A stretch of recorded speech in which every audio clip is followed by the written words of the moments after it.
அண்மை செய்தியை பார்த்து வருகிறோம். கனிம வளங்களுக்கு வரி விதிக்க மாநில அரசுகளுக்கு உரிமை உள்ளது என்ற உச்சநீதிமன்ற தீர்ப்பை மறு ஆய்வு செய்ய தேவையில்லை என தீர்ப்பு வழங்கப்பட்டுள்ளது.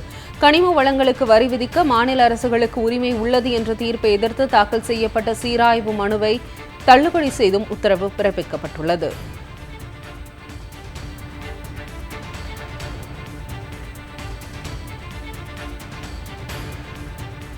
கூடுதல் விவரங்களை செய்தியாளர் பால்முருகனிடம் கேட்கலாம். பால்முருகன், கூடுதல் விவரம் என்ன?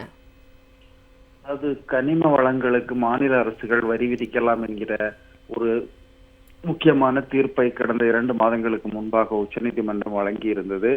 அந்த தீர்ப்பை சீராய்வு செய்ய வேண்டும் என்று மனுக்கள் தாக்கல் செய்யப்பட்டிருந்தன. அதனை பரிசீலித்த உச்சநீதிமன்ற தலைமை நீதிபதி தலைமையிலான 9 நீதிபதிகள் கொண்ட அமர்வு தற்போது அந்த மனுக்களை தள்ளுபடி செய்து உத்தரவிட்டிருக்கிறார்கள்.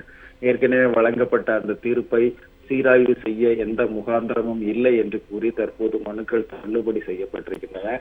கிட்டத்தட்ட 25 ஆண்டுகளுக்கு மேலாக மாநில அரசுகள் கனிம வளங்கள் மீது வரி விதிக்க முடியாத நிலை இருந்தது.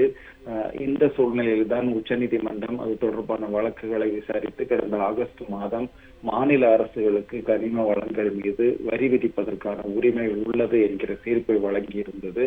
அதனை எதிர்த்து தொடரப்பட்ட சீராய்வு மனுக்கள் தான் இன்று தள்ளுபடி செய்யப்பட்டிருக்கின்றன. தீபா, கனிம வளங்களுக்கு வரி விதிக்க மாநில அரசுகளுக்கு உரிமை உள்ளது என உச்சநீதிமன்றம் மீண்டும் திட்டவட்டமாக தெரிவித்துள்ளது. கூடுதல் விவரங்களுக்கு நன்றி பால்முருகன்.